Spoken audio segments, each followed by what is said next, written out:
So welcome to the second session of the conference. So happy to see everyone here and so grateful for everyone's contributions so far.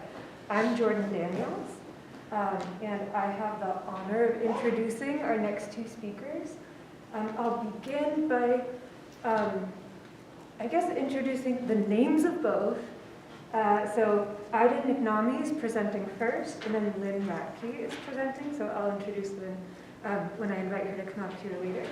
But Ayda Niknami is a philosophy graduate student at UC San Diego with a BA from Simon Fraser University. Her work is primarily concerned with the sociopolitical dimensions of love and the relationship between love, hierarchy, and agency. The paper she's presenting here is currently being expanded into a larger research project. Outside of academia, great, love that, that's there. Her work in poetry and memoir similarly deals with the relationship between love, trauma, and autonomy. So, Ayda, come on. Thanks.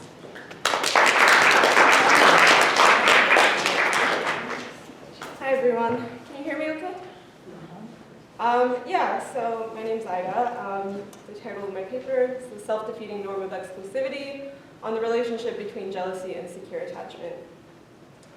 So to give a bit of an introduction, so exclusivity is generally thought to be necessary for secure attachment in romantic relationships because it restricts the allocation of one's emotional resources, i.e. attention and affection, primarily to one's attachment figure.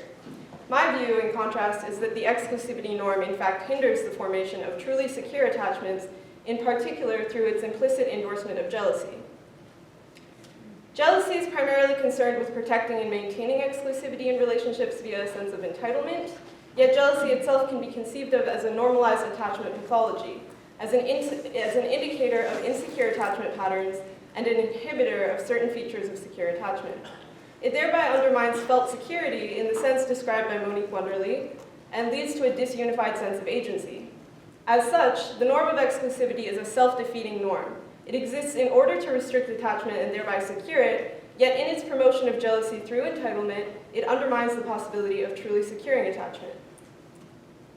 So to give a bit of a roadmap for the presentation, I'm going to begin with an account of the norm of exclusivity, followed by an account of jealousy itself, then an explanation of attachment theory and the ways in which jealousy interacts with attachment, and finally, an explanation of security in relation to agency and the effects of jealousy and, by extension, the exclusivity norm on both.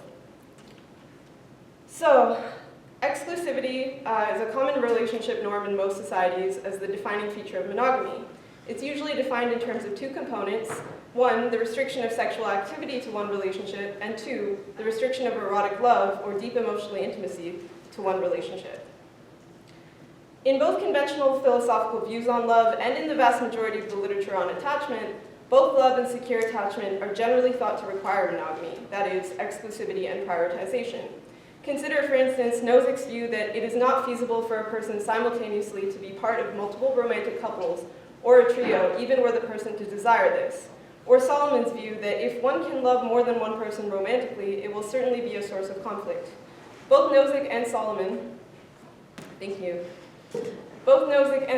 among others, subscribe to a union view of love. According to union views, romantic love essentially involves the formation of a we, or the desire to form a we. For Nozick, this kind of merging necessarily involves the possession of the other. Each person in a romantic relationship, I should say, wants to possess the other completely. What you need and want is to possess the other as completely as you do your own identity. This is an expression of the fact that you are forming a new joint identity with him or her. Solomon likewise argues that love is the mutual creation of self-identity. According to his view, the lover views the world in terms of a single intimacy and sees oneself, no matter how successful and otherwise fulfilled, as something incomplete, in need of the lover who is similarly incomplete and needful. As a result of this incompleteness, without reciprocated love, one is incomplete and unstable in their self-image, and love is a condition of need. To love is to want to be indispensable to the person who is already indispensable to you. Importantly, in this account, one and only one other person can be a stabilizing feature of one's self-identity in this way. Similarly, Roger Scruton argues that love essentially involves a complete and exclusive merging of interests, That is, a desire to be with the other, taking comfort from his bodily presence, and the community of interest that erodes the distinction between the lover's and his beloved's interests. Union views as such endorse monogamy as a norm of love, and especially uphold the exclusivity norm contained within normative monogamy. Although not necessarily committed to a union view of love, the majority of attachment theoretical literature also operates on a mononormative framework. Even though one can have multiple attachment figures, there is a hierarchy of relationships embedded in the central notion of a primary attachment figure, who is generally conceived of as one's romantic partner in adult attachments. As the term primary attachment figure suggests, attachment theoretical frameworks tend to represent love as, one, exclusive, that there is one primary attachment figure, and two, as normatively prioritized, that the primary attachment figure is afforded an elevated status and correspondingly expected to fulfill a greater portion of one's emotional and sexual needs than other relationship partners. So all of this is to say that exclusivity functions as a norm insofar as it is the paradigm prescribed relationship structure, generally thought of as the difference between a casual versus a serious relationship and a defining marker of real love. The core idea is that one romantic relationship should be central to one's life because it is the primary source of sexual and emotional fulfillment, and thus one's monogamous partner should be responsible for fulfilling these needs. As explained by Aaron Benziev, the assumption that one person can and should satisfy all the needs of another person is obviously problematic, particularly concerning certain types of needs, for example, intellectual stimulation, psychological support, and social connections. Nevertheless, many people still believe that from a normative point of view, it is better to have most of the beloved's needs satisfied by one person, or at least by very few. This is indicative of a scarcity mentality in regards to romantic or erotic love. That is, that there are restricted numbers of people and resources available to fulfill our needs in the context of love, and that exclusivity is the only means of securing these. Arguably, the norm of exclusivity normalizes the uninhibited acceptance of jealousy in oneself. It provides a social justification for jealousy, since the norm asserts that one should be the primary focus of a partner's affection and attention in a romantic sense. It implies that one has an exclusive right to these goods by virtue of the structure of the relationship. This leads to the implicit claim that if my partner's actions or behaviors cause me to feel jealousy, I have a prima facie right to perceive this as a wrong done to me. As stated by Benziev, exclusivity is characterized in negative terms that establish rigid boundaries. It entails not permitting, restricting, not dividing or sharing with others, and excluding some or most as from membership or participation. As such, it encourages responding to jealousy with sanctions or constraints on a partner's behavior, as opposed to doing the emotional work of analyzing one's jealousy, identifying the insecurities it is rooted in, and addressing those in oneself instead of imposing responsibility of one's feelings on one's partner. So, can exclusivity exist without jealousy? I think that in a descriptive sense, it need not involve jealousy per se, but in the normative or prescriptive sense, it's hard to imagine, practically, exclusivity without concomitant jealousy. This is because both normative exclusivity and jealousy are based upon a sense of entitlement. Although jealousy can happen without the condition of exclusivity, and although in such cases entitlement is still involved in the phenomenology of the felt jealousy, where exclusivity is absent, I argue that the justification for that sense of entitlement is absent. Thereby, the reasons to act upon the felt jealousy in the form of trying to exert control can no longer be rationalized and normalized. So the exclusivity norm provides the rational basis on which jealousy is acted upon, and in this way, jealousy is practically grounded in the norm of exclusivity via their shared central characteristic of entitlement. According to Benziev, exclusivity is the central concern of jealousy, where jealousy is defined as a three-party relation involving one's response to a relationship between a loved one and a rival, where such a relationship is perceived as threatening exclusivity and one's favorable position. It's not just a threat to one's relationship with the loved one, but to one's very self-image, due to one's partner being viewed as part of an extended self, as well as the possibility of being put in an inferior position in comparison to the rival. So it also involves a cluster of emotions, including three major components: fear, love, and anger or sorrow, although one or more of these may be absent. So we can refine the definition of jealousy as a marker of psychological and physical distress upon a perceived threat towards one relationship with their attachment figure, the threat of potential abandonment by them for someone or something else. McKeever points out that jealousy has often been used to justify the norm of exclusivity. Some scholars advocate for exclusivity as a way of mitigating and avoiding jealousy, where others see jealousy itself as a marker of love, with the implication that a lack of jealousy in the appropriate context indicates a lack of love.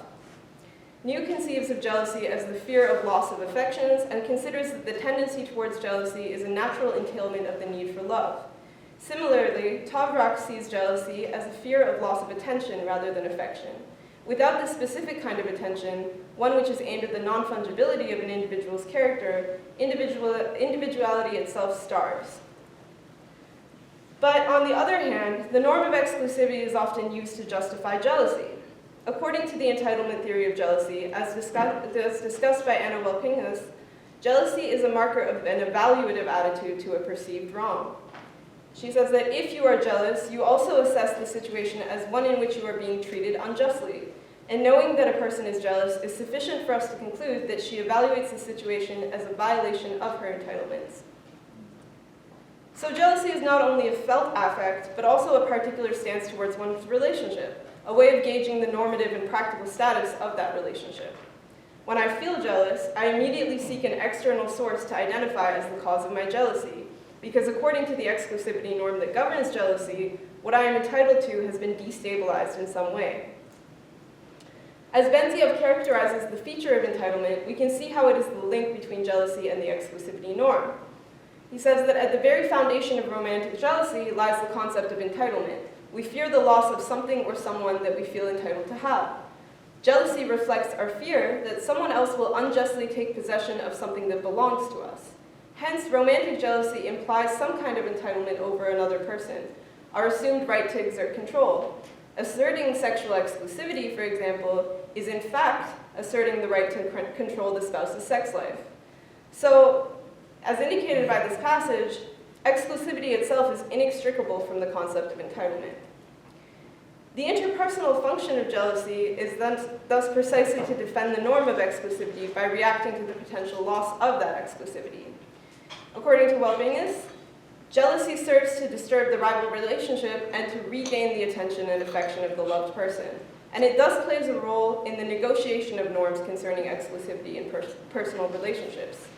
Cashed out in terms of attachment, according to this account, jealousy can function to promote or restore secure attachment by means of exclusivity. For Welpingus, this is a positive, stabilizing attribute of jealousy. But I suspect that any attempt to restabilize the security of a relationship via jealousy, for instance, by means of enacting sanctions and constraints, is rarely successful. In my view, jealousy may play a role in regaining exclusivity, but arguably, exclusivity is no guarantee of relationship security. In fact, where jealousy is successful in reestablishing exclusivity, it does so precisely at the cost of attachment security and confident agency. As I will argue, it is exactly the relationship between the norm of exclusivity and jealousy that undermines and inhibits both secure attachment and the closely related sense of unified, efficacious agency. So a little bit about attachment theory and the impact of jealousy on secure attachment. Shaver and Milkunzer specify the way in which romantic relationships involve attachment bonds and processes. Romantic partners, insofar as they are preferred targets of proximity, function as attachment figures when they fulfill the various characteristics of attachment theory. These characteristics include attachment styles, as well as the safe haven, secure base, and separation distress features. Jealousy relates to attachment in a few different ways. First, jealousy can itself be regarded as part of an attachment pathology, one which is normalized by the norm of exclusivity.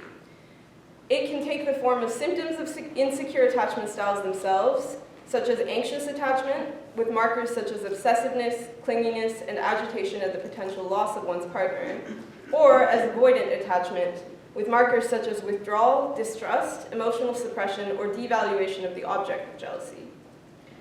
Secondly, jealousy can inhibit and undermine the specific features that are necessary for secure attachment to occur. These are particularly the safe haven and secure base functions. So, for the safe haven function, partners function as a source of support, especially in times of distress, need, and potential separation, alleviating stress and boosting mood and self-esteem through proximity, physical contact, and positive communication. Jealousy signifies the loss of one's safe haven. When one is jealous, one's partner is not perceived as a source of comfort and safety, but rather as a source of anxiety and potential abandonment. One cannot view one's partner as a safe haven, i.e. as a source of reliability and stress relief, because in jealousy it is precisely that reliability which becomes a source of doubt, and precisely that attachment relationship which becomes a source of stress rather than a palliative for it. When this sense of reliability is lost, positive communication becomes difficult. Jealousy can interfere with one's ability to vocalize one's need for support to one's partner because the partner becomes a source of stress and anxiety. Every interaction is all of a sudden imbued with potential hidden meaning and is vigilantly scrutinized in search of signs that will confirm one's worst fears. Likewise, one's partner may react to one's jealousy with a sense of walking on eggshells, careful to avoid saying something which may trigger the jealousy. At best, conversation becomes strained and tense or overly cordial in an attempt to not make things worse. At worst, paranoia and secrecy ensue. Either way, transparency is lost, and with it, the intimacy and comfort of a safe haven and the positive communication that is a feature of it.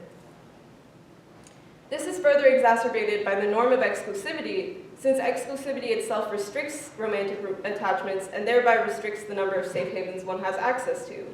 When one has only one source of comfort, intimacy, and reliability in attachment, and only one source for having these needs met, it not only puts an unreasonable amount of pressure on that attachment relationship to fulfill such needs, but it also leads to a greater sense of deprivation when the attachment relationship fails to do so. Another characteristic of secure attachment, and probably the more crucial one, is that of providing a secure base to return to after allowing time and space for one's partner to explore and exercise their individual autonomy outside of the relationship, while providing aid when needed. The secure base function requires that three conditions be met: responsiveness and availability for assistance, non-interference with exercise of autonomy outside the relationship, and positive support for this exercise of autonomy and personal growth. Jealousy undermines the development of the secure base feature because it is precisely an interference with the other's autonomy. If one is jealous, then one's partner cannot properly explore outside the relationship without interference, as the emotional weight of one's jealousy is a constant interference with the other's decision-making capacities. This is more clearly the case when the exclusivity norm leads one to attempt to impose sanctions and constraints on one's partner on the basis of jealousy. Moreover, if one is jealous, it is difficult to demonstrate positive support for the partner's exercise of autonomy because that exercise is viewed as a potential threat, specifically when it involves exploration of intimacy with other individuals. Conversely, if one is jealous towards their partner, they are likewise limited in their own extra-relationship exploration for the same reason. If I am spending all my time being jealous of my partner, they cannot be a secure base for me to explore away from and return to, since jealousy is characterized in part by the lack of seeing one's partner as someone who is guaranteed to still be there for you no matter what. The final characteristic of attachment is distress upon separation from and loss of the partner, or the threat of either, which impacts the person's sense of safety and security. Again, jealousy not only exacerbates this distress in its affective component, but poses the threat of loss in itself. Furthermore, jealousy, due to its fixative and consuming nature, narrows the jealous person's field of focus in a way that restricts their very motivation to explore their autonomy outside of the relationship. All of these characteristics are negatively affected by the presence of insecure attachment styles, whether in the form of anxious or avoidant attachment. As noted above, jealousy can be either constitutive or indicative of these attachment styles. So, moving on to the role of security in attachment and agency. Security, especially in the context of attachment, matters because it impacts our agency. According to Monique Wunderly, security is not just the absence of threat, but rather is a complex positive affective state in its own right. In a very specific sense, she defines security as an action-oriented feeling of confidence. This is not a confidence in regards to doxastic beliefs, but rather an affective attitude towards the object of confidence, which in this case is primarily the self. The intentionality of this confidence is aimed at an object, the self, which is regarded evaluatively as sound or reliable. Security is thus a confidence in one's ability to competently or effectively exercise one's agency, and insecurity, conversely, is an anxiety about the inability to do so. The phenomenology of security is bodily, as a feeling of high awareness and ease in one's body, and as a positively valenced feeling marked by a sense of increased capabilities and the drive to proceed with one's aims. Such confidence imbues one with a future-oriented attitude and a heightened capacity for action and hope for outcomes. This contrasts with the phenomenology of jealousy, which is a negatively balanced feeling, marked by physical distress and emotions that include fear, shame, and anger. Put into terms of nervous system responses, jealousy is often felt as a bodily fight or flight response. And a fight or flight response is the opposite of confidence in one's future-oriented ability to affect one's agency. It's an autonomic response to fear, focused on the immediate presence of a perceived threat, leading to action that is in a way happening to the agent rather than being affected by the agent. So jealousy is precisely a kind of anxiety about one's inability to enact one's agency competently and effectively, which is the definition of insecurity in this sense. A fear of not being able to exert control over one's attachment relationship, a fear that there is no way in which to act which could prevent the potential loss of that relationship. In its concern over loss, jealousy is thus very much a type of felt insecurity. This insecurity, whether or not it is a reflection of reality, impacts agency because how one feels about one's agency can impact one's ability to exercise it. And in effect, if a person is sufficiently beset by feelings of insecurity, for example, then on account of that alone, her agency would likely be compromised. Although the kind of security Wunderlich describes is not reducible to attachment security, it seems that her notion of felt security is a necessary feature of security in attachments. So attachment security is indeed a narrower subset of the security described by Wunderlich. Attachments have an important impact on security, particularly in regards to their safe haven and secure base functions, since attachment is a self-regarding phenomenon that stems from one's identity constituting relationships. The loss of security in attachment leads to an overall loss of security in oneself, which results ultimately in a disunified sense of agency. Jealousy, since it is by nature a loss of security, particularly in attachments, and particularly in the ways in which it impacts the safe haven and secure base functions, as argued above. Insofar as the norm of exclusivity promotes jealousy, it thus promotes a loss of security and leads to a fragmented agency. Since we strive for a healthy sense of agency and see this as a good, we should strive for security in attachments as a means of achieving such agency. As such, I would argue that we should reject the norm of exclusivity precisely because it undermines security through its justification of jealousy. There's an important caveat here, is rejecting the norm enough? So my argument does not imply that rejecting the exclusivity norm is a sufficient condition for attachment security. Getting rid of exclusivity does not guarantee the removal of jealousy, nor does it guarantee secure attachment. It can indeed lead to an increase in jealousy-provoking situations by virtue of the increased possibilities for rival relationships.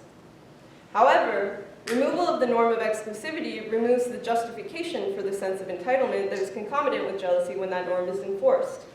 Feeling jealous when the norm is absent cannot be rationalized in such contexts as a wrong or injustice done to the jealous person. One cannot moralize one's partner for seeking out other relationships or for dividing their affection and attention romantically.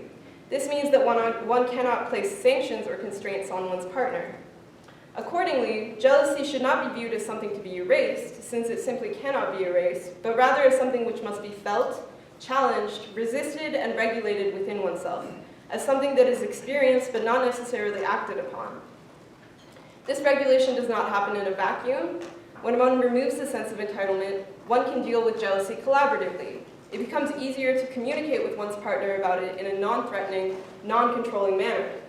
This, in turn, leads to conversation about what needs are not being fulfilled within a relationship and what each person can do within their capacities or desires to make the other feel secure. So, in conclusion, as I have argued, the norm of exclusivity provides a normative justification for jealousy, since jealousy's main intentional object is the protection of exclusivity. As such, the norm of exclusivity is a self-defeating norm. Its aim is to enhance secure attachment through restriction, yet insofar as it promotes jealousy, it undermines that very thing which it seeks to obtain, because jealousy is itself both a kind of insecurity and a cause of insecurity in attachment. In turn, since security concerns our attitude towards our own agency, which affects how we are able to exercise that agency, the norm, via jealousy, disrupts our sense of our ability to manifest that agency. Although rejecting the norm of exclusivity is not sufficient for creating security and attachment, and a unified sense of agency thereby, it is generally more conducive to the attainment of attachment security. And that's it. Thank you.